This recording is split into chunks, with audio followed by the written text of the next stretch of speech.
Hey, what's up? MatteTCG here, and I know it's been a while since I've been on TikTok. I like to operate on YouTube more. That's just the absolute truth about, why I haven't been on here for a while. So, just to kind of get into the groove into things, maybe I want to come back here. I'm going to show you my top 3 decks that I'm going to be playing for the new Crossover Breakers format and into the Supreme Darkness format, and so on. So, without further ado, I'm going to start with my first ever pick.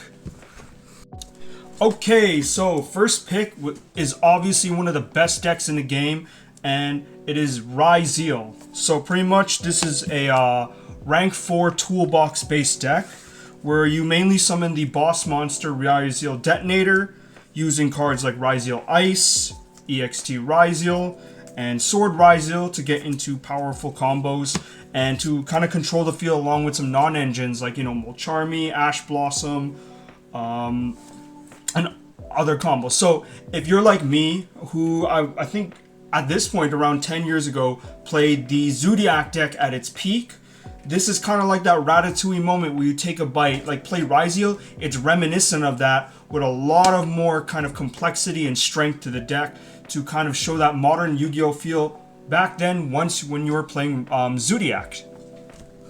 Okay, so for my second pick of the deck, I'm going to be picking White Forest Azamina.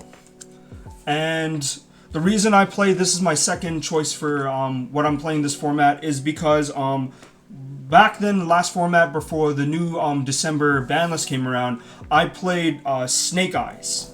Like Snake Eyes Azamina Fiendsmith, but unfortunately, it is very sad to let you all know that Original Sinful Spoils is banned.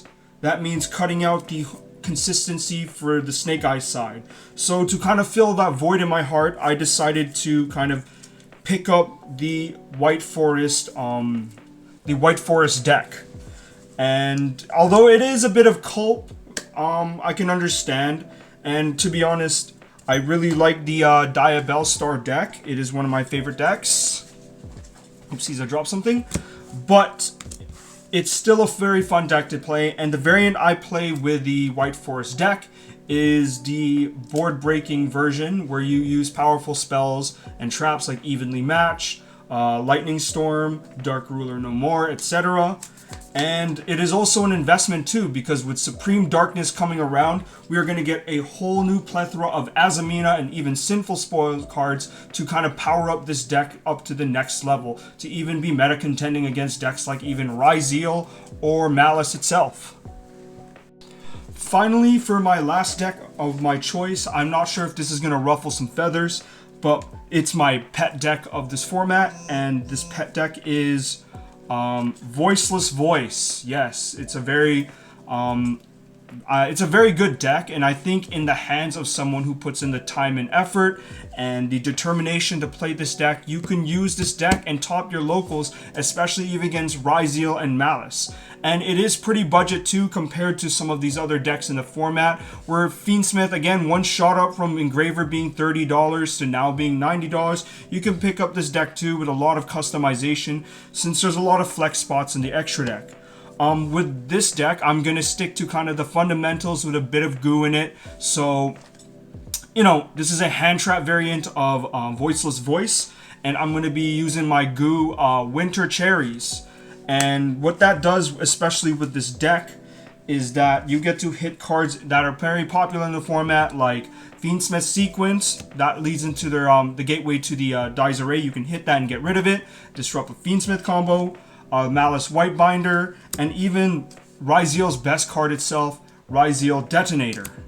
So that's why I want to play this deck. It's my pet deck because it has a lot of sentimentality for me, that it's one of the decks that really helped me become better at the game. Although I'm not the best still, I still see myself kind of improve greatly with my 2 favorite decks, which is Voiceless Voice, my pet deck, and the deck that I really love to play, which is Snake Eye Fiendsmith Azamina. So, yeah, to kind of recap, my top 3 decks are Number 1, Ryzeal, because it is the best deck in the game. It's very strong, especially Detonator being a real problem to other decks. Number 2, White Forest Azumina, because with Supreme Darkness coming around, we're going to get some major upgrades to the deck. And 3, Voiceless Voice, if I just kind of want to screw around, have fun, I have that deck to go back to. So again, those are my top 3 decks, which, to recap once again, number 1, Ryzeal, 2, Fiendsmith as White Forest Azumina, and number 3 would be Voiceless Voice. So again, this is a bit of a longer video. If you're still around, thank you, and yeah, have a good one.